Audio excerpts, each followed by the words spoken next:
Hey guys, this is Donald with thejapanguy.com, and today I'm going to show you how to get a Japan Rail commuter pass. And it shouldn't take too long. We're just going to walk over to one of the ticket machines here at Nakano Station, since I have to get one anyway. And yeah, hopefully you'll just see how the process works. Let's do it. All fare information will be displayed in English.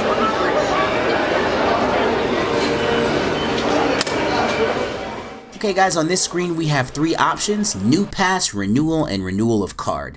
The bottom option, renewal of card, is if you want to go from a paper or magnetic pass to a Suica card. And Suica cards, in my opinion, are a little more convenient. The renewal option is the fastest because your settings are already stored. You can just go from the pass that you used last month to another pass this month. But because I haven't used mine in a while, I'm going to go with the new pass. Please choose the option that works best for you.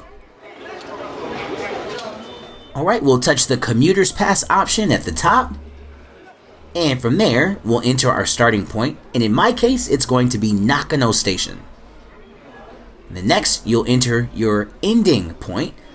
So you enter in a few letters of the station that you're going to, and some options should come up. Just like that. And my ending station is going to be Itabashi.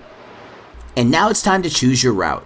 For me, I'm going to go with the cheapest option because there's not a huge difference in time spent on the train for me between the Sobu and the Chuo, but I know the Chuo is more expensive because you have more places that you can go to. So I choose the Sobu, and make sure that you have the route that works for you. The last thing you want to do is waste money on a route you're not going to take.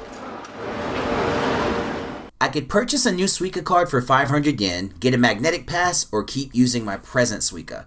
I'm going to choose the last option. The reason why I'm not going to choose the second is because at Japan Rail ticket gates, there are far more touch panels for IC cards than there are ticket slots for magnetic passes.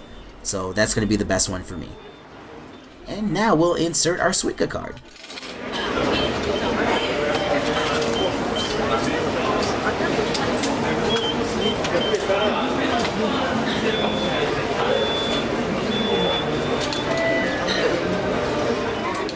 And now we'll select the duration of our pass. You can choose 1 month, 3 months, or 6 months, and I'm going to go with the 1 month option.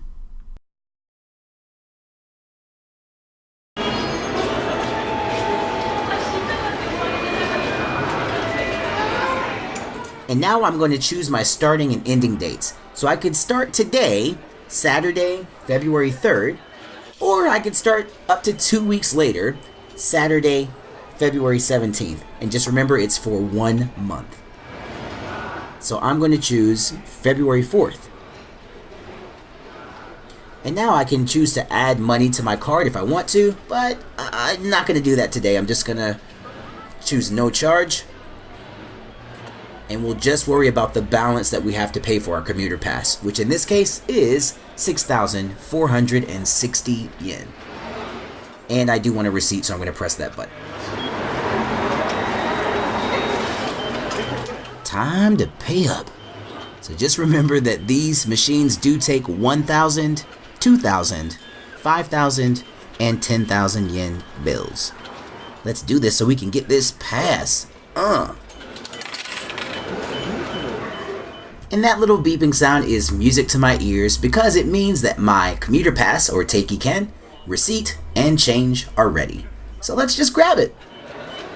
Oh man.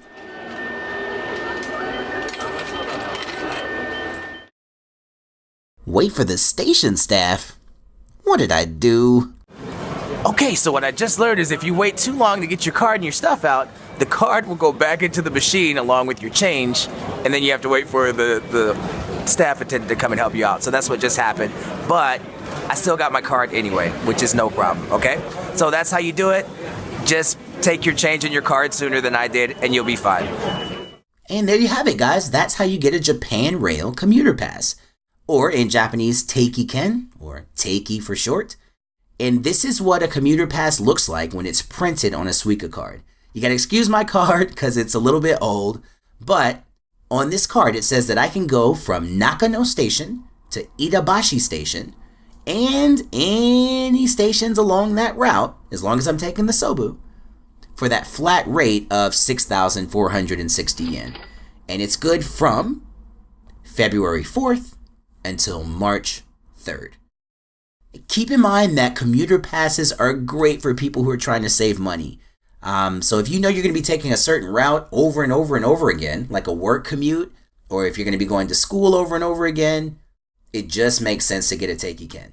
And it saves you time as well, so you don't have to waste time charging your card when it runs out. You just know that you're going there, you just charge up for the month. Or save even more money by charging up for 3 months. Or save even more money by charging up for 6 months. So I'm sure you get what I'm saying. And who it's not for, I don't necessarily know if it's for tourists. The jury's still out. I have to check on this. I don't know for sure whether it's better to get a Japan Rail Pass or if it's better to get a commuter pass if you're going to be traveling. Something tells me the Japan Rail Pass is probably better depending on how much traveling you'll be doing. So not necessarily for tourists. But I hope that helped you out today, guys. I think that's going to be it for me today. And I look forward to seeing you in the next video. Take care. And please hit that subscribe button and like and all that good stuff and share if it's helped you. See you soon. Peace.